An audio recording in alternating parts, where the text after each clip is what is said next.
Ya el mercado decidió a dónde se está yendo el poder y a dónde se está yendo el flujo económico.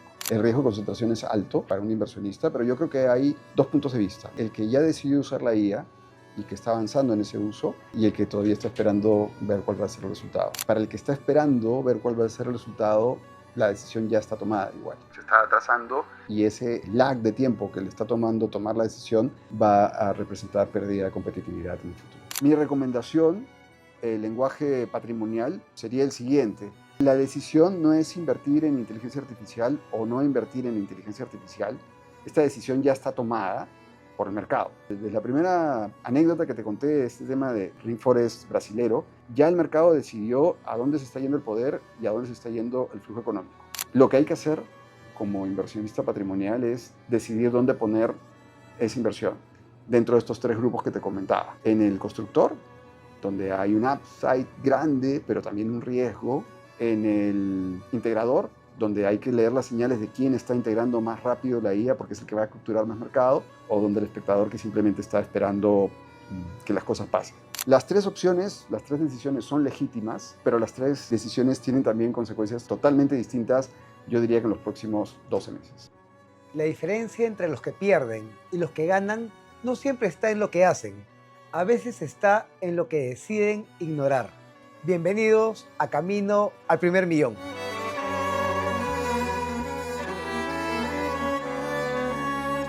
Un espacio para los que entienden que el patrimonio no se construye siguiendo tendencias, sino desarrollando el criterio para separar el ruido de lo que realmente mueve el capital. Aquí no hablamos de hype, hablamos de consecuencias, porque cada ola tecnológica, cada disrupción, cada cambio estructural en la economía redistribuye riqueza, siempre. La pregunta no es si te va a afectar, la pregunta es de qué lado vas a estar. Hay una pregunta sobre inteligencia artificial que se repite en todos lados. ¿Me va a quitar el trabajo? La pregunta correcta, si estás construyendo patrimonio, es otra. ¿De qué lado de la redistribución de capital vas a estar los próximos 10 años? Nuestro invitado de hoy no es ni un entusiasta tecnológico ni un apocalíptico. Es un asesor que toma decisiones reales con consecuencias reales. Rafael Plaza, asesor en inteligencia artificial, responsable y gobernanza de datos, Country Manager de Teradata en Perú, consultor para el BID, formado en Stanford, London School of Economics y el Alan Turing Institute. Viene a hablar de quién construye la IA, quién controla el capital que genera y qué decisiones tomar hoy para los próximos 10 años. Hoy nos encontramos aquí con Rafael Plaza. Rafael, bienvenido a Camino al Primer Millón. Muchas gracias, Carlos. Estoy muy feliz de estar aquí con ustedes hoy. Quería darte un dato para poder encuadrar la conversación que espero sea muy interesante esta tarde. El Banco Mundial valorizó la selva amazónica brasilera en 317 mil millones de dólares. La valorizó en base a la biodiversidad, la generación de oxígeno, las culturas que ahí se encuentran. Y una sola compañía en el mundo, Nvidia, que es la que produce los chips que usamos para este boom de inteligencia artificial, vale 15 veces más que la Amazonía brasilera. Una empresa que fabrica los chips vale 15 veces más que el pulmón del mundo. Te tiro otro dato rápido. Anthropic, que es la compañía dueña de Claude, creció en ventas, si no me equivoco, 30 veces de un año al otro, desde que sacaron el producto Claude. Eso es ventas. Y está valorizada en 5 veces más que la Amazonía brasilera. Y entonces, ahí hay dos datos. Lo que vendes, el revenue, y cómo te valora el mercado. Entonces, ponernos a discutir si es que la Amazonía brasilera vale 317 mil millones de dólares o más que eso desde un punto de vista ético, moral, no es el tema que estoy trayendo acá, sino es que el tema es que la empresa genera revenue, pero el mercado valoriza a esa empresa de una forma distinta.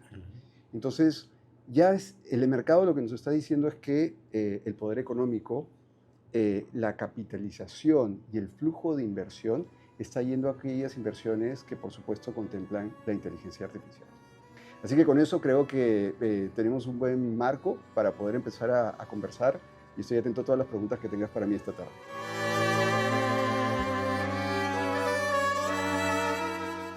Antes de hablar de lo que viene, quiero ir al origen.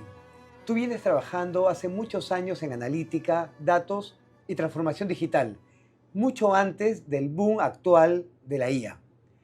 ¿Cómo era ese mundo cuando empezaste?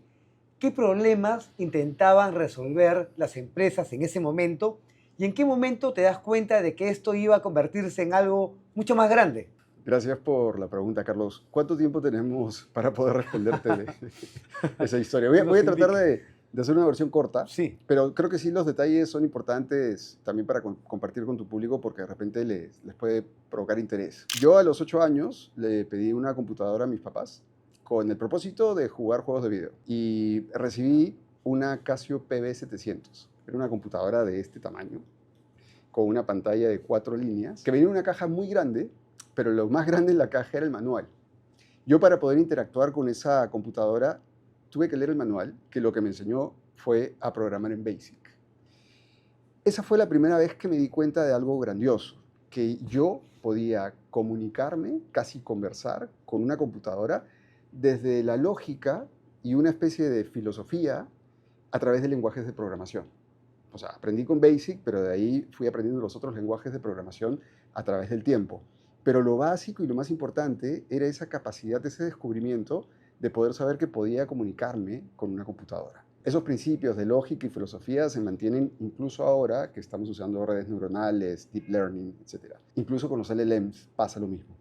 Entonces, yo aprendí a programar desde los 8 años, no porque quisiera ser ingeniero, sino porque quería jugar como cualquier niño, pero me gané con ese descubrimiento. Entonces después ya cuando fui a estudiar a la universidad, estudié economía, y economía nos enseña en un curso que se llama econometría, que consiste en que a través de modelos nosotros representamos la realidad y cómo toman decisiones o cómo las decisiones de los agentes económicos tienen impacto en la economía y en la sociedad.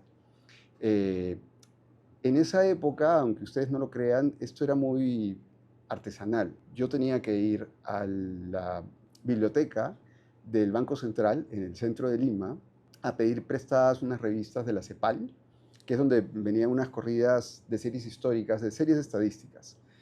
Muchas veces era la época de la crisis económica en Perú, entonces la impresora del banco de la biblioteca no funcionaba. Entonces, ¿qué hacíamos? Aparte, no te podías llevar las revistas. Tenías que pedirlas prestadas y pasarlas a mano. Encima no podías meter lapiceros. La biblioteca era como un lápiz. Tenías que pasar a mano cada fila, cada línea de esa revista, esas series económicas, a un papel. Me regresaba a mi casa y en mi casa tenía una IBM PC2 en donde corría un software de econometría que se llamaba eViews. Es loquísimo porque ahora mi celular, cualquier celular tiene una capacidad de procesamiento y de storage, almacenamiento y de memoria mucho más grande que la computadora en aquella época, ¿no? Entonces yo introducía tecleando así, leyendo el papel que había copiado a mano, lo tecleaba en la computadora y sí tenía que esperar un poco para que terminara de procesar. Lo interesante es que usaba mínimos cuadrados ordinarios, que ahora se usa, de hecho es la base de Machine Learning para detectar los patrones. Pero claro, la capacidad de procesamiento, toda esta historia artesanal era así. Entonces yo quería compartir este detalle con tus espectadores porque antes uno tenía que ir a buscar los datos, perseguías los datos. No era tan... en este instante nosotros, desde las cámaras, los micrófonos, las computadoras, mi teléfono, mi reloj, estamos generando un montón de datos y están siendo capturados. En esa época, no. En esa época tenía que ir a buscar una revista de la CEPAL que estaba en una biblioteca, en un centro de Lima, y que me lo tenía que dar. De hecho, el acceso no era un password, era una bibliotecaria que tenía que estar trabajando ese día. Bueno, luego empecé mis prácticas en un banco y como yo me encantaba modelar, representé, hice un modelo que demostraba que la relación subjetiva, la interacción del banquero con su cliente, explicaba incluso mejor que la tasa de interés la rentabilidad de la cartera de ese sectorista, de ese banquero.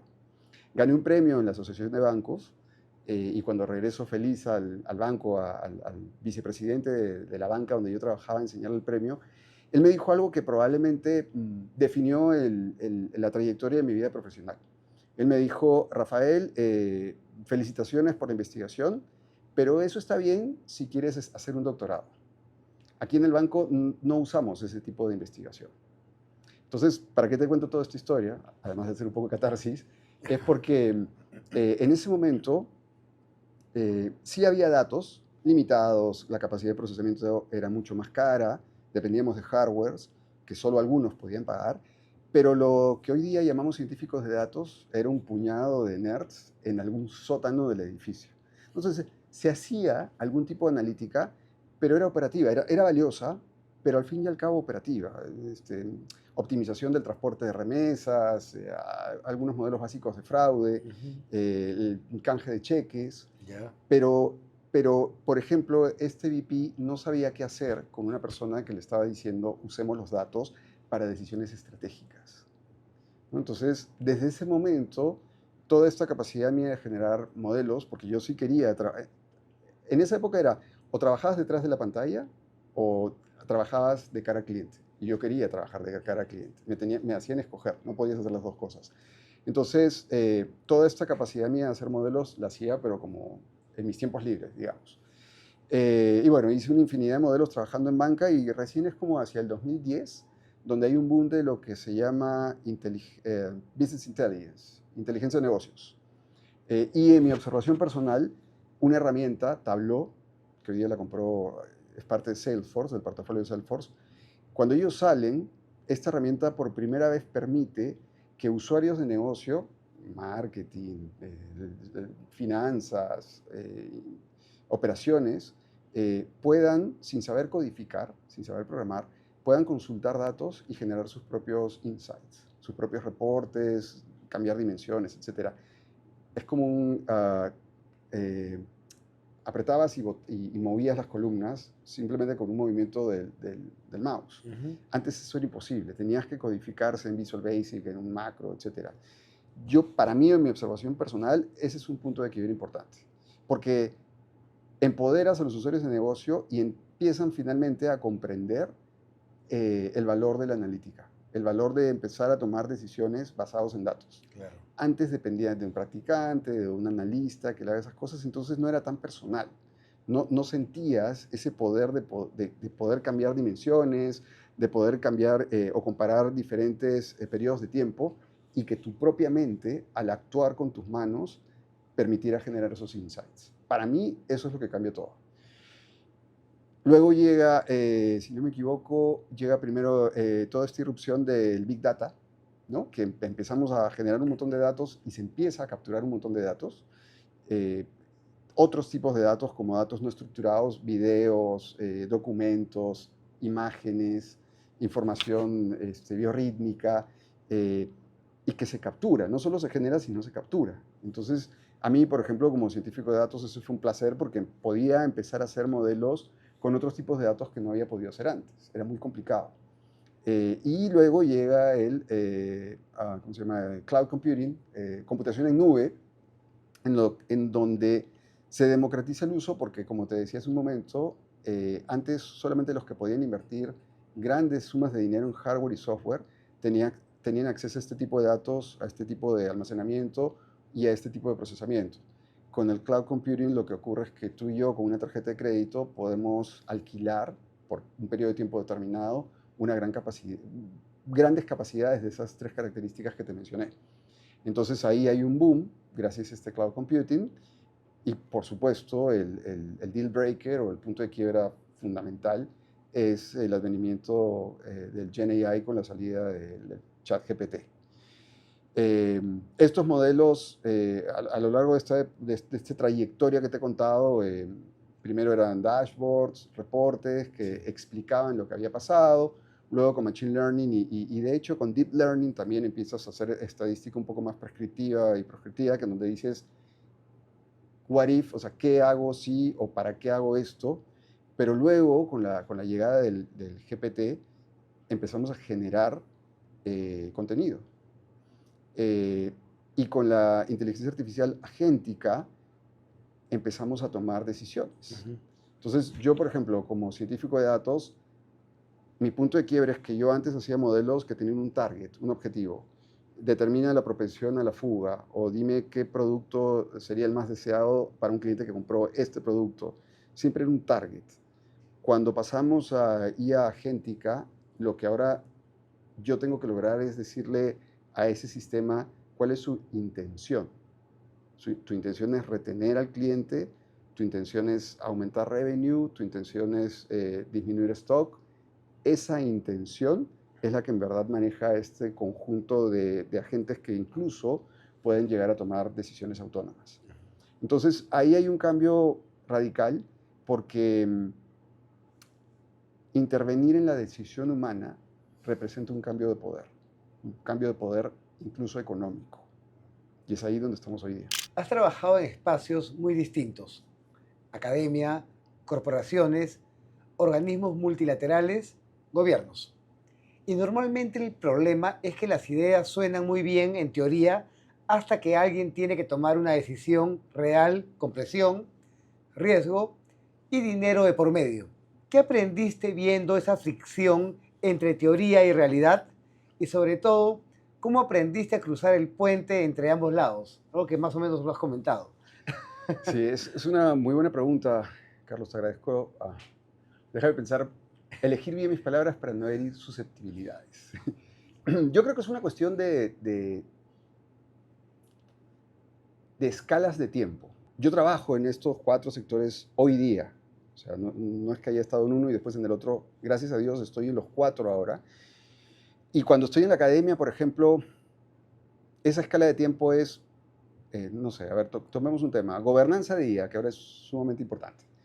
Para la academia, el incentivo es, voy a hablar generalidades de repente, pero es escribir un paper y publicarlo.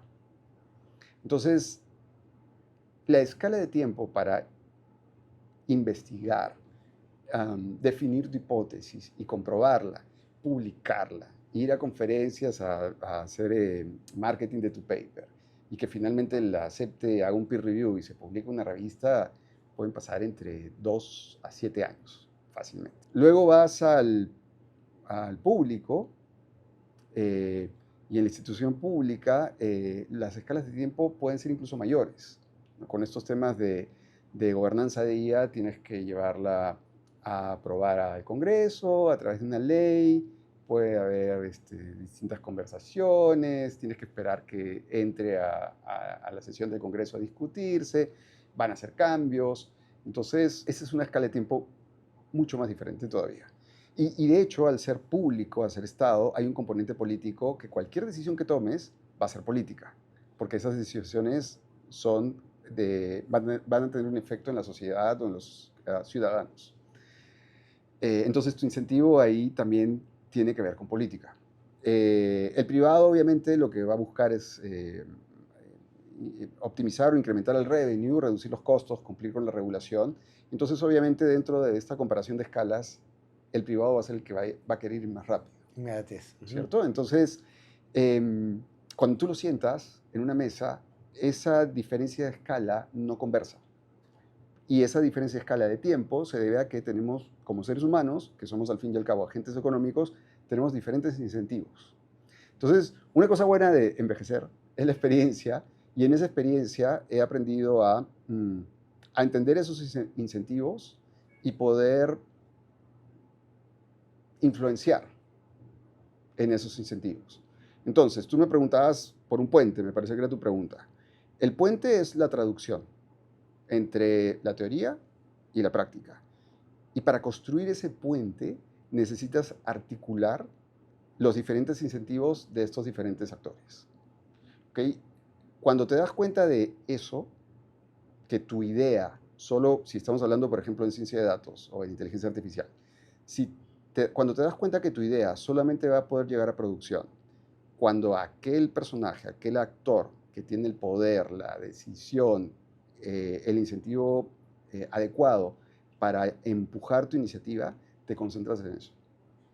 Ya la teoría es sumamente importante porque es lo que te dio la idea para partir con esa iniciativa, pero Hoy en día, para mí, no es el primer paso que das. El primer paso que das es atravesar ese puente, que es una traducción, que puede ser traducción entre el área de negocio y el área técnica, entre el privado y el público, entre el público y la academia, y lo que te permite construir ese puente de traducción es justamente aprender a poder articular estos diferentes incentivos. Al fin y al cabo, quiere decir que puedas influenciar en tratar de alinear más o menos los diferentes incentivos de estas personas. Vamos a lo concreto y a lo cercano, porque cuando hablamos de IA en Latinoamérica, la conversación suele importarse de Silicon Valley o de Europa.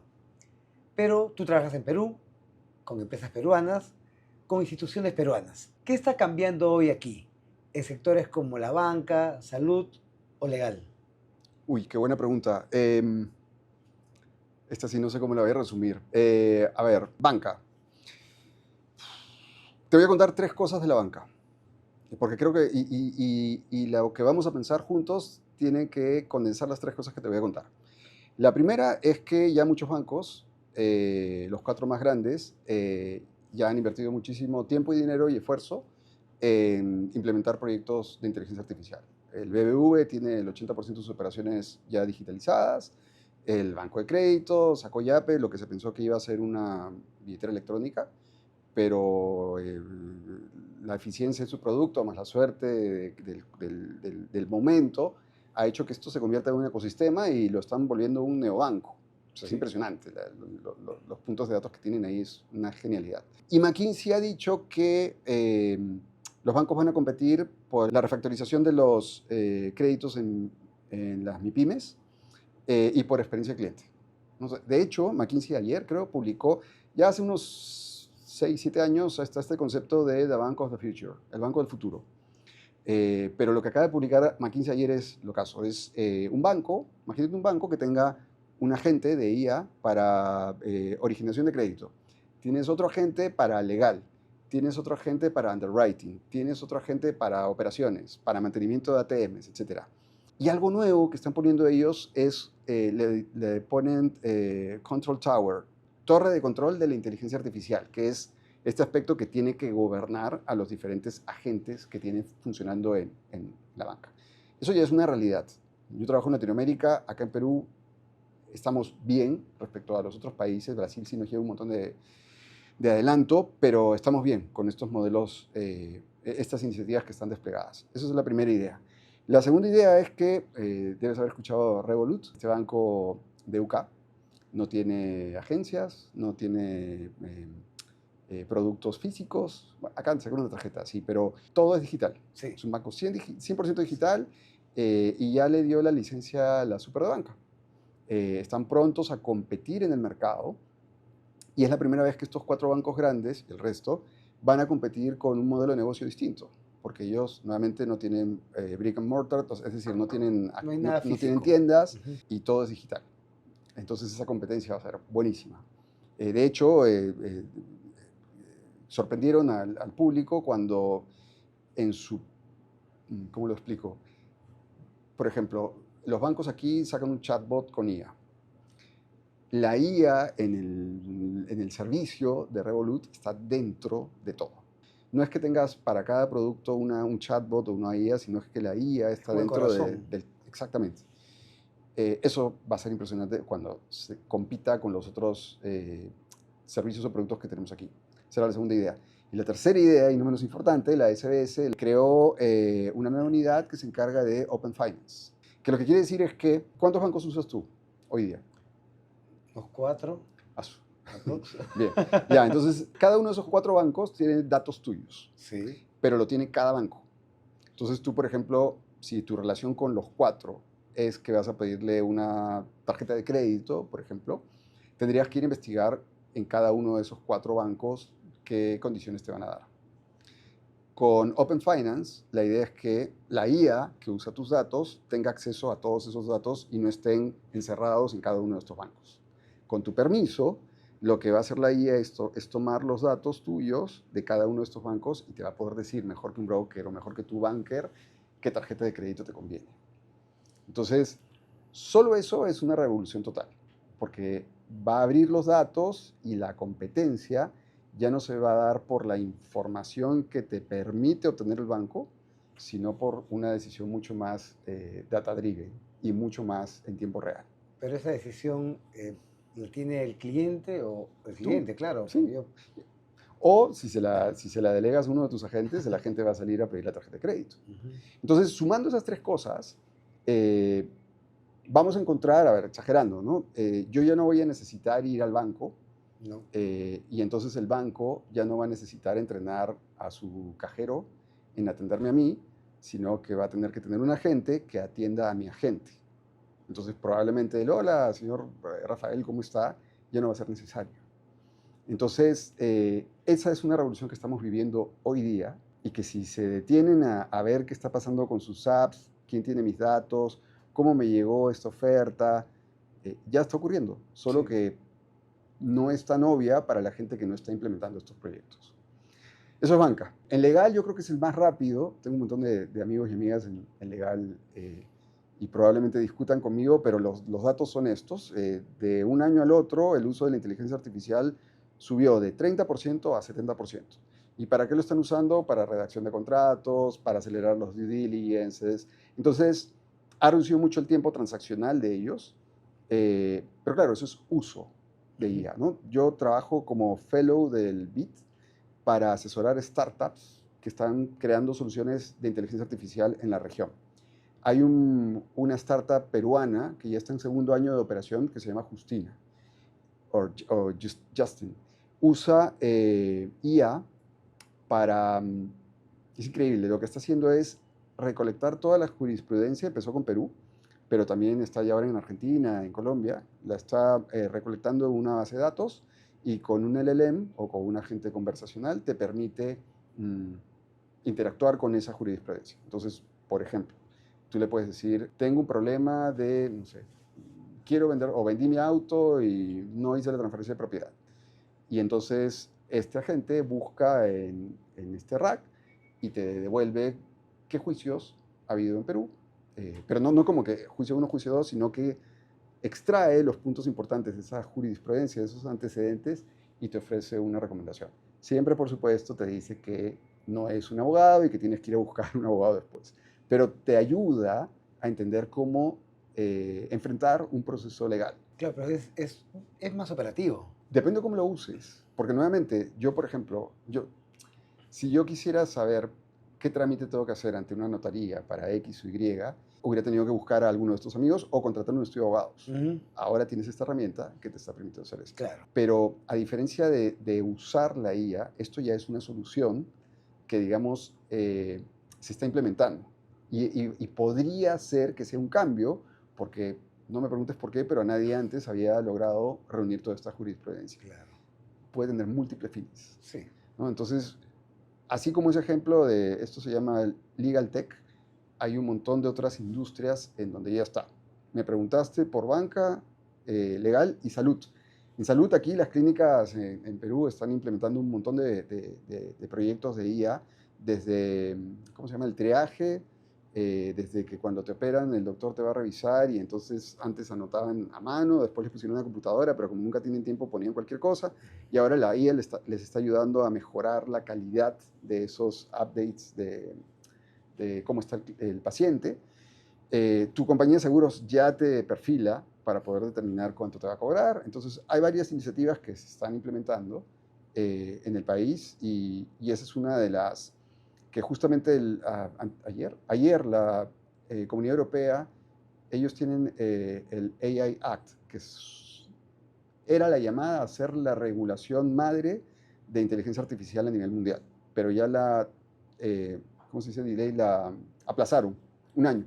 Y entonces han publicado ayer los riesgos que son más críticos y ahí por supuesto está el tema de salud.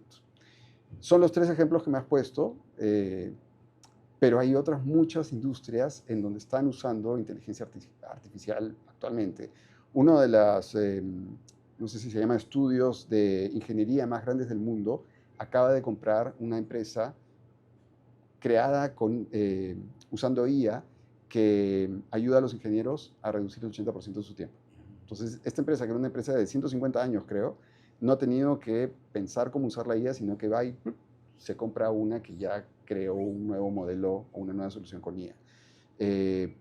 Tenemos en Food Tech, John Deere, esta empresa de maquinaria agrícola, también compró a otra que tiene vehículos autónomos.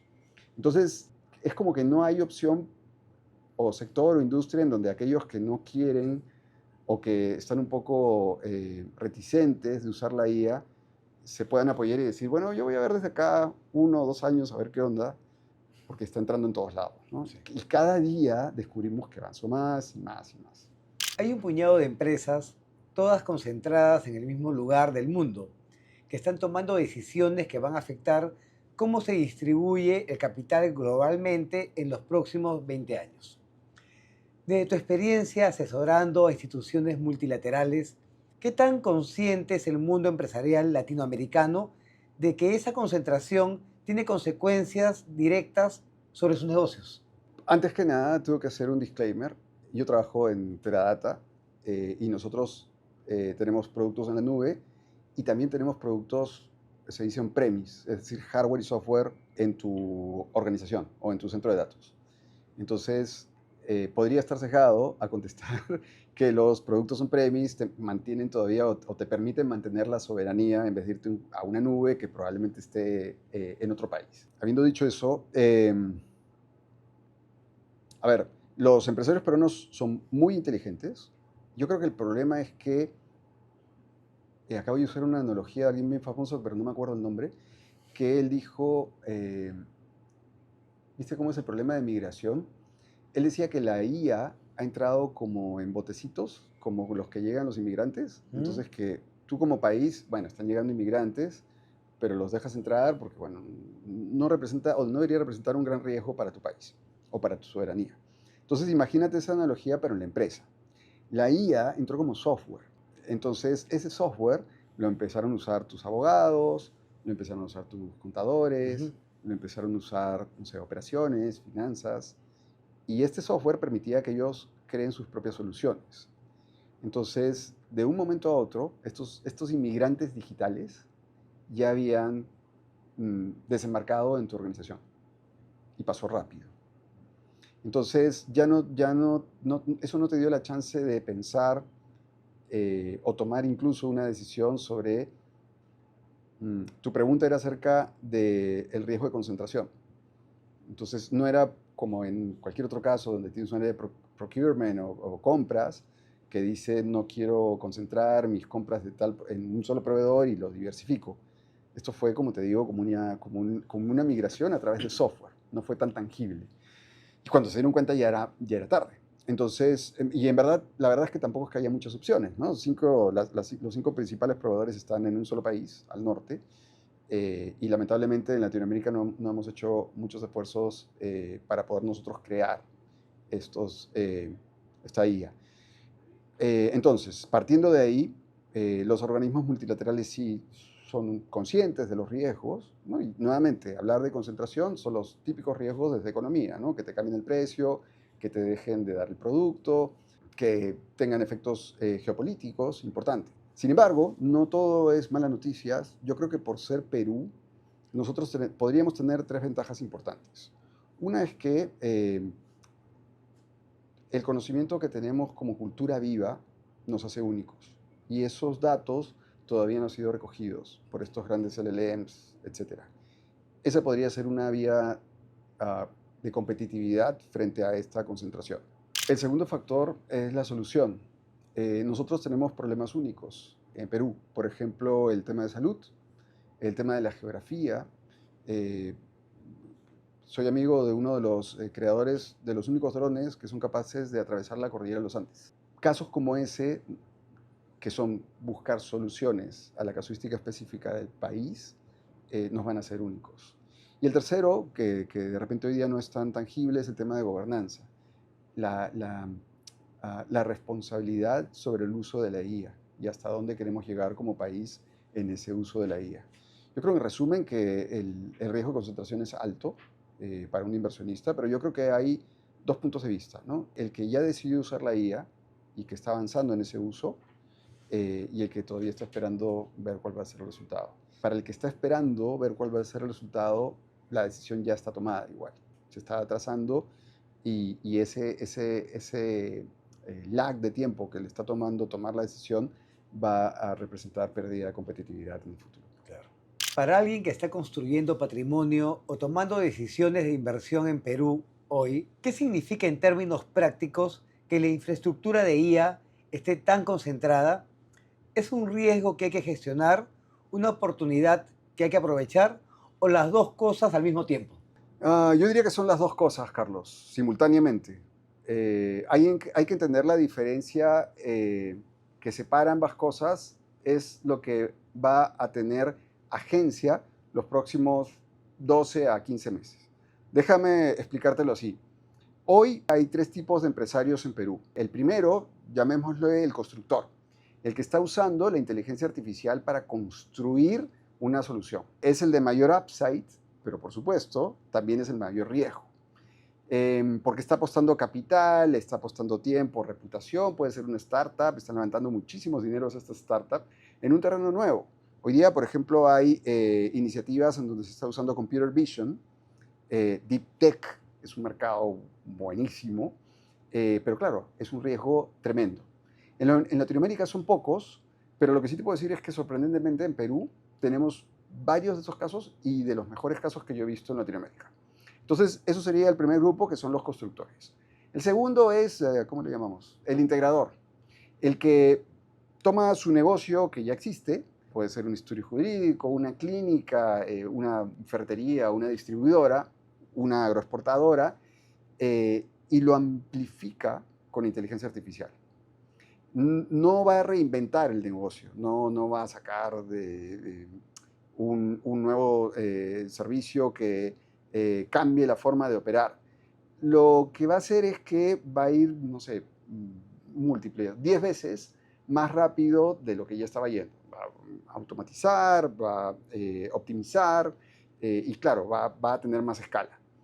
Esta oportunidad, yo pensaría, sin dar ninguna recomendación, por supuesto, que es la oportunidad más concreta para la audiencia de ustedes. ¿Quién integra primero? Va a capturar el mercado del que todavía no lo hizo. Entonces, eso, digamos, dentro del risk-reward es un tema de velocidad. Y habría que buscar las señales que nos digan quiénes están integrando primero esta IA para aumentar sus capacidades hoy día.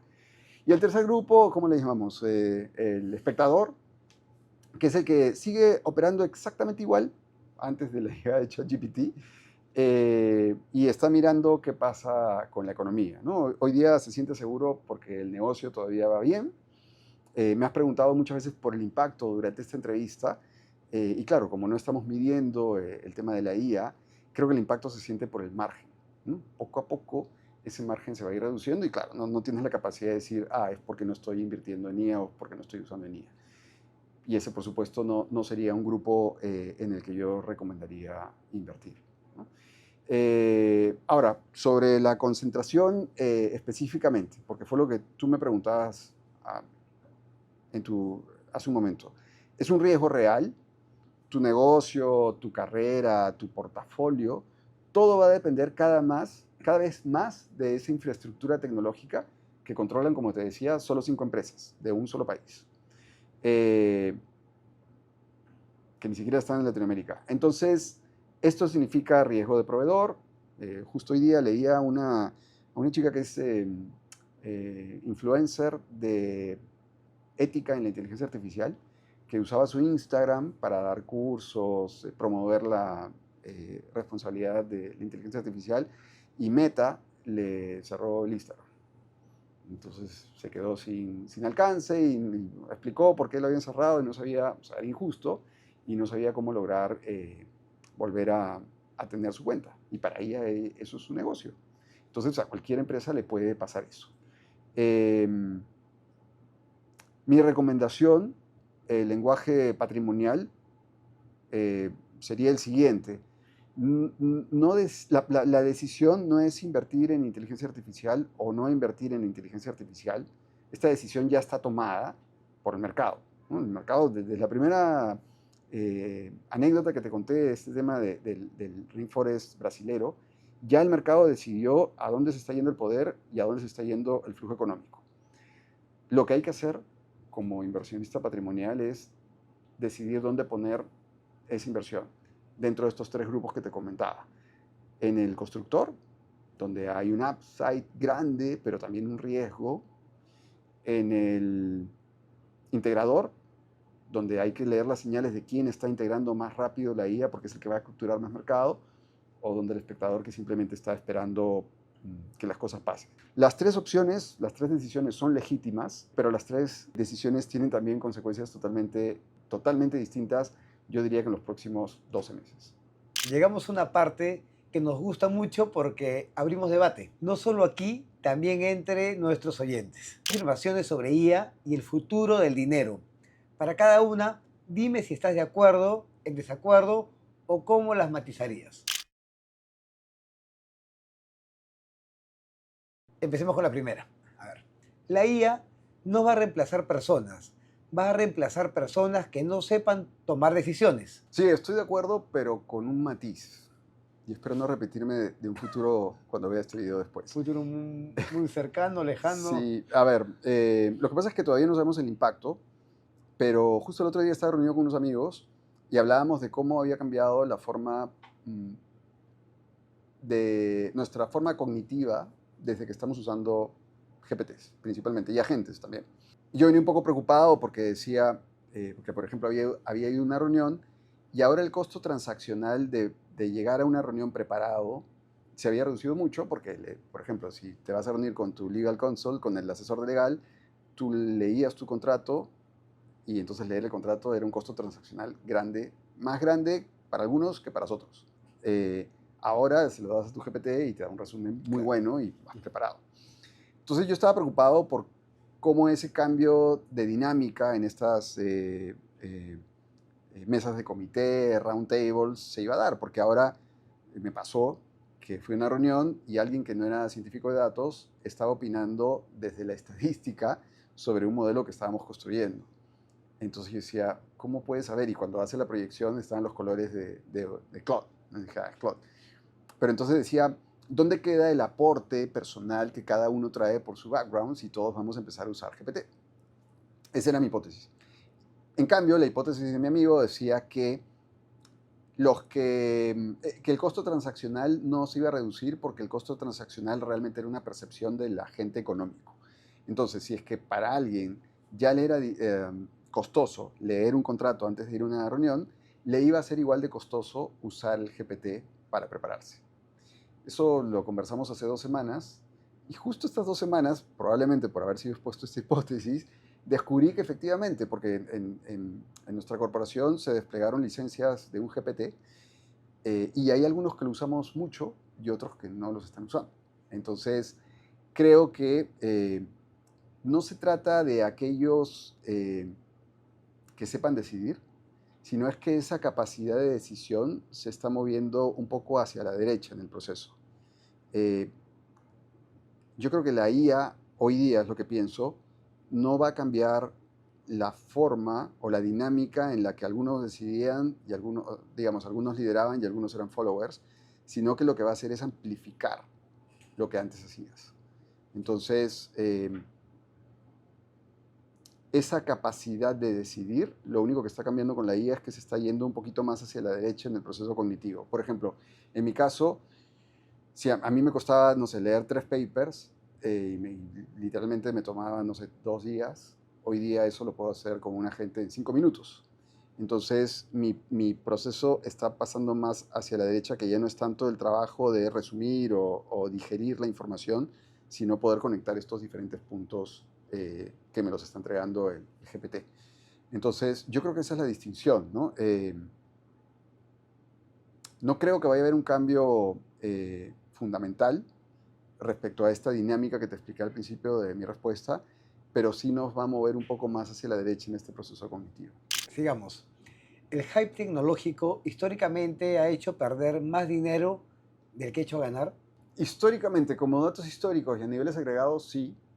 Sin embargo, hay excepciones. Por ejemplo, si uso el .com, el hype del .com en los 2000, a Amazon, que empezó como un bookstore, sobrevivió y ahí se creó Google. Entonces, pensando como inversionista, hay oportunidades en aquellas iniciativas que son parte del hype, pero que orgánicamente tienen una razón para funcionar. En general, efectivamente, y esto lo dicen muchos estudios, muchas iniciativas no llegan a producción, todavía no se logra medir el valor, el retorno económico de la inversión en IA. Te comentaba que la inversión en IA supera incluso lo que se invirtió para el desarrollo de la bomba atómica, eh, y aún así todavía no se ven los resultados, supuestamente. Pero ser parte del hype no quita que algunas iniciativas muy bien pensadas, que probablemente estén en este grupo que te decía hace un ratito, que son los constructores, logren retornos increíbles, ¿no? Hoy día se habla de startups de una sola persona. Ya no necesitas al legal, ya no necesitas al el que te hacía el El UX. equipo multidisciplinario. Claro, porque ahora tienes agentes que te pueden hacer el diseño, te revisan los contratos, etc. Por último, la IA no está cambiando solamente cómo trabajamos, está cambiando quién captura valor. Sí, totalmente de acuerdo. Todo ola tecnológica cambia quién captura valor. Yo creo que con la IA hay un tema de velocidad y alcance. De repente con el boom del Internet nos demoramos 10, 12 años en ver cómo se reconfiguraba el valor, el poder o el pie del mercado. Te comentaba hace un rato que Anthropic subió 30 veces sus ventas en solamente un año. Entonces, yo creo que esa ola y esa recomposición del valor con la IA va a ser mucho más rápida. Y claro, eso trae un challenge, un reto importante para los inversionistas. Entonces, te he estado tratando de hablar de agencia, que es un término de economía. Entonces, más allá de este valor financiero y económico, yo creo que lo que va a hacer la IA es reconfigurar quién decide, quién opina. Entonces, nuevamente, el detalle yo creo que es ver este poder de quién decide hacia dónde van temas que van a tener un impacto en la economía global y por lo tanto en la civilización. Rafael, hablemos de algo que es tu firma, el marco que usas para decidir en la era de la IA. Pero antes de entrar al marco, quiero entender de dónde sale. Tú llevas años en datos, analítica y consultoría. En algún momento decidiste hacer algo poco común, armar un curso completo de AI Ethics. ¿Qué te llevó a dar ese paso? ¿Qué viste que te dijo, esto necesita su propio espacio? ¿Por qué enseñar algo muy distinto a usarlo en consultoría es comprometerte públicamente con una postura? Yo, como te digo, trabajo vendiendo iniciativas de IA en la región y como economista, yo decía, no es una buena idea que todos estén yendo a dos o tres clouds de dos o tres proveedores con todos los datos y el conocimiento de negocio de banca, telco, retail, salud, mining, todo. Sin embargo, lo vendía y lo incentivaba. Y cuando tenía conversaciones con los CEOs acerca de la responsabilidad, de los riesgos de este uso de inteligencia artificial, mm, obviamente no resonaba porque el modelo de negocio es generar revenue. Y está bien. Pero claro, me pasó con algunos proyectos en donde, por ejemplo, comprometíamos o usábamos datos para perfilar a clientes o ciudadanos y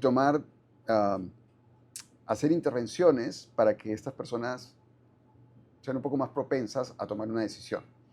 Se ha hecho toda la vida. No sé si te acuerdas, en el cine antes estabas viendo una película de estas que duraban 3 horas, los 10 mandamientos, y que había un corte para ir a comprar popcorn y de regresabas. Bueno, te ponían microsegundos de publicidad de gaseosa y tú no te das cuenta porque era un frame muy rápido y cuando venía el corte en la película ibas y comprabas la gaseosa. Toda la vida se ha hecho, pero ahora con la IA es mucho más Nuevamente, es mucho más veloz y con mucho más alcance. Y te deja pensando, oye, esto está bien. Eh, o ahora los que construyen los autos autónomos son los científicos de datos los que tienen que decidir en un evento de riesgo a quién atropellas. Si atropellas al transeúnte o si preservas la vida del conductor que pagó por el vehículo. Entonces dices, oh, pero esa decisión, qué difícil. Pero la tomamos en épocas lamentables de la pandemia, donde ya se priorizaba a los más jóvenes por una cama o por oxígeno que a los mayores. Entonces son dilemas éticos que ya los hemos enfrentado durante toda la vida del ser humano en civilización, pero que nuevamente con la inteligencia artificial se hace más rápido y se escala muchísimo más el impacto. Entonces, cuando me di cuenta que el enfoque top-down, es decir, de hablar con CEOs para tratar de empezar alguna campaña o algún taller de guía responsable no funcionaba, se me ocurrió hacerlo bottom-up, de abajo para arriba. Entonces, justo durante la época de la pandemia, que yo estaba ya volviéndome loco porque no podía salir de la casa, me llegó una proposición para trabajar en Braid, que es digamos, el brazo educativo de la fundación del grupo Breca, que se llama Porta. Ellos tienen una alianza con el MIT, donde ofrecen un máster en ciencia de datos a jóvenes peruanos. De hecho, algunos de ellos con becas. Entonces empecé a hacer los cursos tradicionales, a dictar los cursos tradicionales, que para mí fue un proyecto que me rescató de ese aburrimiento, me salvó la vida en aislamiento, porque el hecho de usar Zoom, de llamar amigos que eran profesores para decirme cómo ser profesor a través de la cámara, de buscar un background, porque en esa época todavía el software no te permitía poner un background atrás, o sea, me llenó de energía otra vez. Y en ese intermezzo se me ocurrió y dije, oye, estoy con estos chicos científicos de datos que están aprendiendo a hacer ciencia de datos, ¿por qué no cambio el enfoque y lo hago de abajo para arriba? Y les enseño a ellos temas éticos, que tienen que ver con filosofía, con aspectos morales. Eh, y creé el piloto. Creé un piloto, me acuerdo que fue el 2020, no había absolutamente nada sobre ética en ciencia de datos o en inteligencia artificial. Si buscabas algo, todo iba a ser sobre privacidad de datos, seguridad de información, pero no había nada de dilemas éticos per se. Y en el transcurso de 6 años, ya fueron creándose herramientas. Tuve la suerte de colaborar con universidades como Princeton, colaborar con el Vaticano y crear acá en Perú casos reales donde los científicos de datos enfrentan dilemas. Entonces empezamos a construir herramientas que les permitieran identificar los dilemas y navegar los dilemas. En el curso no enseñamos a ser bueno y a ser malo, sino enseñamos a identificar los dilemas y a navegarlos. Entonces ya después de 6 años el curso está súper maduro, estamos escalándolo ya a otras organizaciones también, y con mucho orgullo hay más o menos más de 200 científicos de datos hoy día en Perú, y que también hemos exportado, que ya tienen el tema de responsabilidad y ética en la forma en la que ellos desarrollan sus modelos y utilizan los datos. Excelente. En ese curso desarrollaste un marco que ya es tu firma. Propósito, valores y principios. Justo lo que estábamos comentando. 3 palabras que se usan tanto en el mundo corporativo que casi pierden significado, pero tú las usas para algo muy concreto: tomar decisiones cuando la IA acelera todo lo demás. Cuéntanos el marco, qué es cada uno, por qué los 3 juntos y por qué importa el orden. Bien, sí, esas 3 palabras las suelen usar en ethics, se llama ethical washing, que es como la usas sin un objetivo real.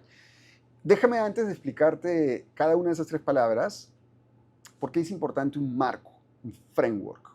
Un marco es un sistema metodológico. Tú vienes del mundo de riesgos. En banca usamos mucho la analogía esta de la represa, en donde levantas los datos históricos de cuál fue la altura del río, digamos era 100, y entonces tú decides construir tu represa a una altura de 105, 150 o 200, ¿no? Y ahí hay una probabilidad de que algún día, con un fenómeno del Niño o lo que sea, esa altura histórica sea sobrepasada. Entonces tú decidías entre probabilidad e impacto. ¿Cuál era el impacto? Mataba todo lo que estuviera detrás de esa represa, podía haber un pueblo, etc. En mi observación personal, y es lo que recojo en este framework, en este marco, la IA tiene un tema de velocidad importante. Un error antes tomaba días en llegar al mercado, ¿no? Horas, no sé. Pero ahora con la IA es casi instantáneo. O sea, va a pasar antes que te des cuenta. Y no es como, no sé, cortar una línea de producción. Si un modelo está funcionando mal, ¿qué desenchufas? Si está en cloud. ¿Y quién toma la decisión de detenerlo? ¿Y existe alguien en la organización que pueda detener el modelo realmente? Entonces, por eso es que este criterio de velocidad en este marco es sumamente importante. Entonces, la velocidad del cambio, con todas estas soluciones de IA, los usos que estamos haciendo, la tecnología, los modelos per se, superan a la velocidad de la reflexión. Nuevamente, o sea, yo estoy seguro que muchos de tus espectadores, cuando se hagan la pregunta, de aquellos que tengan modelos corriendo de inteligencia artificial y digan, oye, si quiero apagarlo hoy día, ¿cómo lo apago? ¿No? ¿Qué desenchufo? ¿Quién toma la decisión? ¿Hay alguna política que diga, eres tú, soy yo, quién lo hizo? ¿Cuánto demora en realmente apagarse? Pero eso lo deben tener ya pauteado. Es que la velocidad como te digo, del cambio tecnológico ha ido mucho más rápido que la velocidad de la reflexión. Entonces, probablemente no. Igual puedes abrir una encuesta y preguntar a los espectadores y después me cuentas. Entonces, por eso es importante el marco, ¿no? Porque si decides sin ese marco, decides reactivamente y reaccionar a la velocidad en tiempo real de la inteligencia artificial sin estructura, es exactamente la receta para cometer gigantes errores, ¿no? Y con un efecto tremendo en tu organización, o si eres una persona, en tu persona. Entonces, estas tres piezas de las que te voy a comentar funcionan, ¿cómo lo digo? Funcionan así. Cualquiera puede dibujarlas como tres círculos que se intersectan en estos diagramas de Ben Euler. ¿Te acuerdas las bolitas que se intersectan? ¿No? Entonces, imagínate que hay una intersección. Entonces, voy a empezar con valores.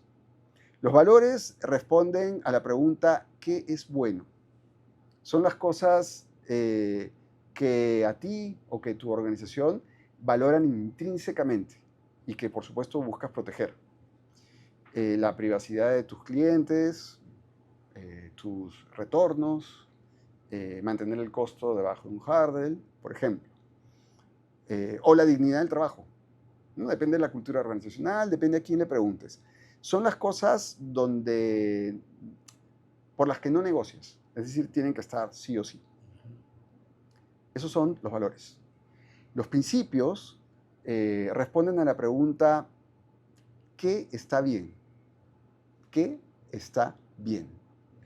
Son las reglas operativas que esbozan cómo puedes o no puedes lograr tus valores.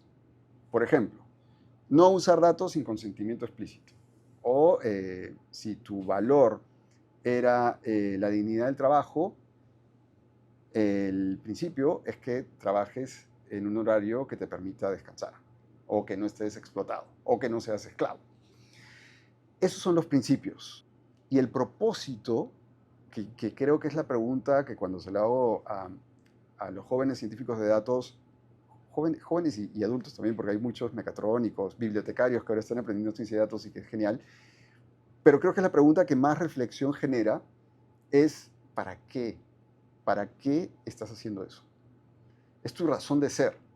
Da vida a los valores y a los principios, porque si no tienes un propósito, no vas a nunca pensar ni en los valores ni en los principios. Sin propósitos, los valores son frases bonitas y los principios son un adorno. Entonces, en estos talleres, cuando hablamos del propósito, yo siempre les pido a los participantes que se imaginen por un momento, y ese es un buen ejercicio en la época de la IA, imaginar. Usen su imaginación, pero imagínense por un momento cómo sería su vida lograda y feliz. ¿Dónde se visualizan? ¿Se visualizan con alguien, solos, en una casa, en un edificio, en qué país, haciendo qué? Y eso les va a ayudar a identificar cuál es tu propósito en la vida. Y ahí entramos en un mundo filosófico que creo que no vamos a tener tiempo, pero eso, digamos, es estas tres palabras, como las he explicado en esta intersección de Ben Euler, son el corazón del marco que creamos. Todo eso suena potente como marco personal, pero esta audiencia es de empresarios e inversionistas. ¿Cómo aplica esto una empresa cuando tiene que decidir adoptar una herramienta de IA, soltar datos a un proveedor o automatizar un proceso crítico? Y entrando en tu terreno, tú trabajas con un framework propio que se llama Trust. Cuéntanos qué es y por qué crees que la confianza se está volviendo una ventaja competitiva real, no solo un tema reputacional. Creo que tengo que empezar por una muy mala noticia. Es un facto, de hecho. Yo primero cuando encontré la encuesta pensé que era fake news, pero lamentablemente hice un poco más de investigación y encontré varias otras encuestas que tenían el mismo resultado y eran encuestas creíbles. Por alguna razón, que todavía no puedo descubrir, en Perú la confianza entre peruanos está en el suelo. O sea, de hecho, solamente le ganamos a Venezuela en Latinoamérica de confianza entre peruanos. En mi trabajo del día a día veo también que hay una falta de confianza entre estos tres actores que queremos unir, que es la academia, el gobierno y el privado. No hay falta de confianza. No tengo que contar la situación política, los constantes cambios, es complicado. Y algunas industrias, como por ejemplo banca, en Latinoamérica, los ahorristas y o usuarios peruanos son los que confían menos en el sistema financiero. Solo nos gana Bolivia. Entonces hay un problema sistémico de confianza en el país. Yo todavía no logro identificar, ni siquiera tengo una hipótesis de por qué está pasando eso. Ese es el contexto. Okay, ahora entonces te llevo, pensando en ese contexto, te llevo un poco a contarte rápidamente qué es trust, ¿no? Es lo mismo que te hablé recién. Son esos tres factores, valores, principios y propósito, solo que a diferencia de tu persona, en el mundo empresarial tienen un weight, un peso distinto. Pero a fin de cuentas, toda empresa tiene que ser capaz de demostrar a la sociedad, a los stakeholders, a las partes interesadas, regulador, cliente, sociedad, etcétera, que saben cuáles son esos valores, que respetan esos principios y que buscan alcanzar un propósito. Entonces, lo que hace este marco, Trust, es ayudar en el contexto de inteligencia artificial, es ayudar a que estas tres palabras estén alineadas, no solo enunciadas. Y ahí es donde nace esta capacidad de brindar confianza a las diferentes partes interesadas. Hay muchas estadísticas de Gartner, creo que McKinsey también sacó, que la falta de confianza es la que hace fracasar proyectos de inteligencia artificial. O al revés, perdón. Aquellas empresas que tienen más confianza de parte de sus consumidores tienden a tener mayor iniciativa de proyectos de IA exitosos. Entonces, pensando en todas esas cosas, nosotros llevamos estas bolitas de diagrama de Euler al mundo corporativo. Entonces, no es una palabra de marketing, no es hacer ethical washing, sino lo que queremos lograr con Trust es realmente generar un sistema de gobernanza que conecte 5 elementos. Te voy a explicar 5 elementos que la mayoría de empresas tratan por desconectado, porque son diferentes departamentos o porque las implementan en diferentes etapas de su ciclo. El primero es cómo se generan los datos, cómo se usan esos datos, cómo se auditan esos datos, cómo se comunican esos datos a los diferentes usuarios, sociedad, y principalmente, ¿te acuerdas que te hablaba de McKinsey con su Banco de Futuro, que había creado este torre de control, de gobernanza? Cómo se gobiernan los sistemas de inteligencia artificial que ya están operando dentro de la organización. Y aquí viene la parte que tal vez a tu audiencia le va a interesar más. La confianza no es solo un tema reputacional, es un activo de balance. A mí me enseñaron en economía que los primeros banqueros, los que instituían un banco, eran las personas que la sociedad, el pueblo, confiaba más. Entonces, esa confianza yo la veo en 3 dimensiones medibles. Los inversionistas serios ya están pagando prima por gobernanza de inteligencia artificial. a pesar que te decía que el acta de inteligencia artificial o el acuerdo de inteligencia artificial de la Unión Europea, los periodos de implementación han sido retrasados, ya hay inversionistas serios que están pagando primas por gobernanza en inteligencia artificial. Tener confianza demostrable baja tu costo de capital. O sea, te da acceso a capital. Así como pasa con ESG, impacto, sostenibilidad, que hay bonos verdes, que si demuestras que tienes control sobre tu emisión de carbono, consigues financiamiento verde, que al final es más barato. Lo mismo está pasando con AI Ethics. Cuando algo sale mal, y siempre van a salir mal algunas cosas, ese es Murphy, las empresas tienen confianza acumulada para sobrevivir. Es como un colchón, con un buffer de confianza que te va a permitir que tu público, los reguladores, te permitan esa mala pasada. Las que no tengan ese buffer no van a poder sobrevivir a eso. Retención de clientes, por ejemplo, en momentos de crisis. ¿No? Y hemos visto varios episodios de esos aquí en Perú, ¿no? Ciberataques que limitan el acceso de los usuarios o fallas lamentables fallas en los procesos de producción que causan muertes, lamentablemente. Hubo un buffer de confianza que creo yo que permitió que estas empresas no desaparecieron junto con esa falla que tuvieron. Y por último, pero no menos importante, es que los profesionales buenos no quieren trabajar donde se les pide hacer cosas que no pueden defender públicamente, sobre todo hoy en día, ¿no? Ya no hablamos hace un rato de cuántos años podemos estar en una organización, eso ya cambió y ahora las nuevas generaciones cambian drásticamente de trabajo de acuerdo a los beneficios y al propósito que tengan en la vida, ¿no? Entonces, la confianza interna es la que retiene a esos buenos colaboradores. Se convierte en un imán de atracción de talento. Entonces, la pregunta para cualquier empresa hoy no es, ¿me conviene invertir en confianza? ¿No? Acá en Perú, por ejemplo, tenemos la ley de inteligencia artificial, que se publicó el año antepasado. El reglamento de IA, que se publicó en marzo del año pasado. Y tenemos la ENIA, que se publicó la semana pasada, que es la Estrategia Nacional de Inteligencia Artificial, que ya te dice, y es más, o sea, en banca tenemos regulación bancaria que habla sobre sesgos de modelos, etc. El privado hoy día le dice al regulador, ¿qué hago? O sea, ¿cómo mido esto? ¿Cómo lo hago? Y el regulador tampoco es que tenga la capacidad para poder decirle al privado cómo hacerlo, dependiendo de la industria, ¿no? Entonces, mi recomendación ahí para las empresas es que inviertan en confianza, porque justamente los primeros que invierten en esa confianza van a tener esa competitividad explicada por esos tres factores que les acabo de decir. Las partes interesadas, los inversionistas, que es una prima, y el talento que va a querer trabajar y quedarse a trabajar con ustedes. Hemos hablado de oportunidades, de marcos, de criterio.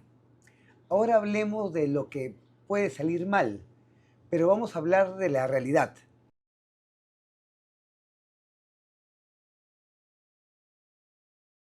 Rafael, tú sostienes que hay 3 riesgos concretos para alguien que toma decisiones de negocio hoy: concentración, opacidad y velocidad institucional. Pasemos rápidamente por los 3.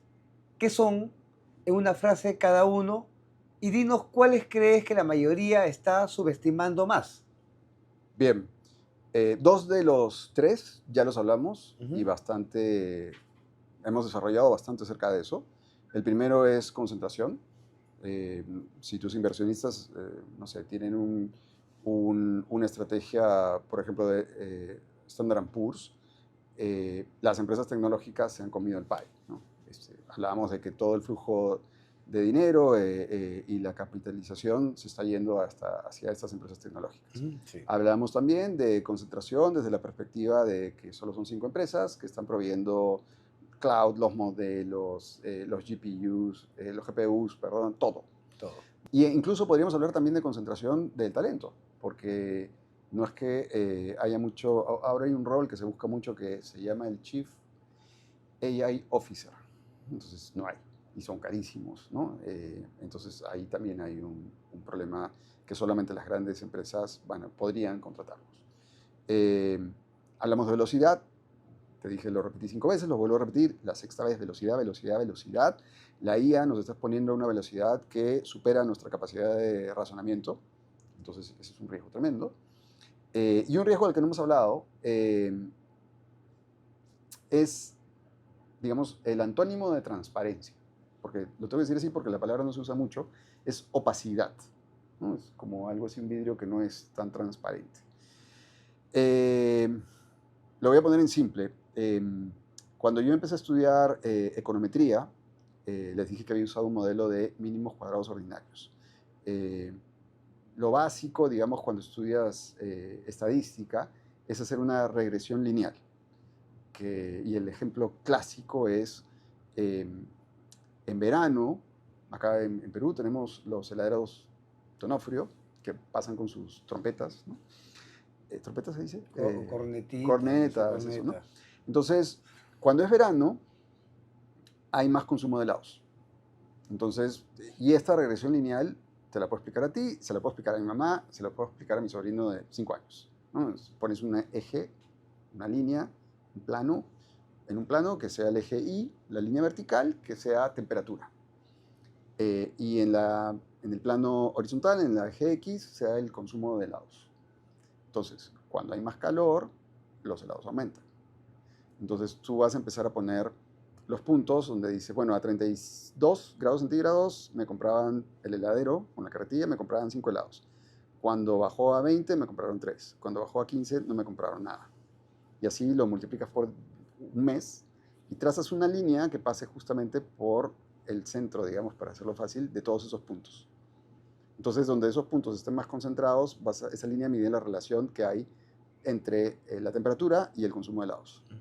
Entonces, el propio carretillero, sabiendo hacer esto, lo puede hacer a mano, puede haber dicho que hubo una época que hacían eso, que dijeron, oye, en invierno no vendo helados, y entonces a su carretilla le ponían, ¿te acuerdas? Como una mesa donde vendían galletitas y chocolates y cosas así. Entonces, los heladeros seguían pasando en invierno, pero con otros productos. Entonces, te acabo de explicar cómo funciona la regresión lineal. Tú y yo lo entendimos. Pero cuando apareció Deep Learning, por ejemplo, o redes neuronales, imagínate que lo que está haciendo el modelo es como lo que hace nuestro cerebro al conectar diferentes redes neuronales. Le digo a todo tu público, por ejemplo, si alguien no ha pintado, como nos hacían pintar en kinder, dentro de dibujos, o cortar con tijeras, háganlo y después van a darse cuenta que se sienten distinto, sobre todo su proceso de razonamiento. Porque lo que está pasando es que cuando tú aprendes algo, en nuestro cerebro se conectan neuronas y eso generan redes. Entonces, si aprendimos a hacer eso en kinder y nunca más lo hicimos, está la red medio apagada. Cuando lo vuelves a hacer, se reconectan y eso es como generar, ¿cómo se dice? Autoestradas, autopistas mentales. Entonces, lo mismo pasa cuando yo uso redes neuronales, que imagínate, entra un input y se va al otro, y se va al otro, y se va al otro. Entonces, yo ya no te estoy explicando un plano de 2 dimensiones que como humanos podemos interpretarlo y ves una línea y los puntitos, sino vas a ver múltiples dimensiones que como humanos no podemos ir más allá de la tercera. Es una explicación simple, no es tan exacta, pero incluso para el científico de datos que está usando ese modelo, es difícil comprender qué está haciendo allá adentro. Todo este tema, eso es con Machine Learning. Todo el tema de GenAI apareció a partir de este paper de Google que se llama Todo lo que necesitamos es atención, que básicamente siempre hicimos analítica de texto, pero nos costaba mucho procesar.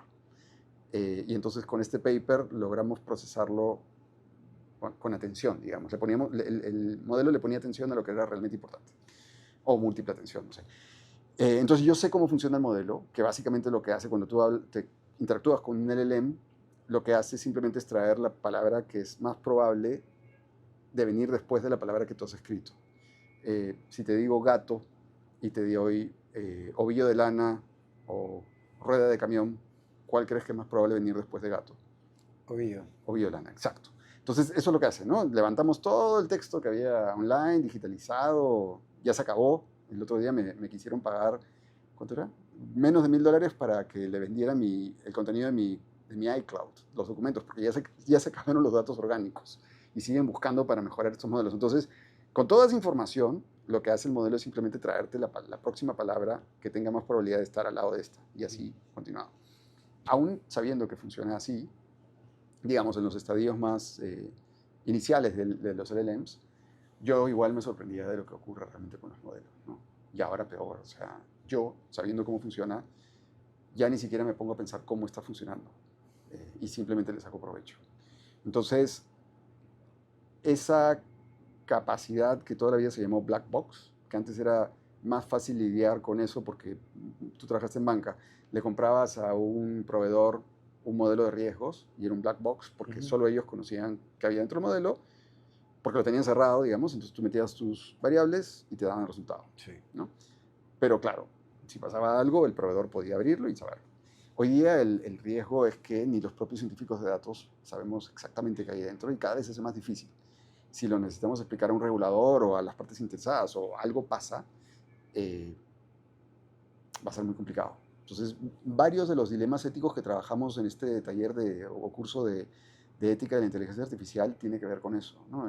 Modelos, por ejemplo, de Machine Learning en donde para procesos de selección de personal, donde se usaban currículos vitae de los que habían sido categorizados como trabajadores más productivos, traían sesgos que no habían sido programados por los científicos de datos y que no se entendía por qué estaba rechazando a ciertos candidatos. Entonces había que empezar a investigar, a auditar, a hacer una reconstrucción hacia atrás para poder identificar cuáles eran esos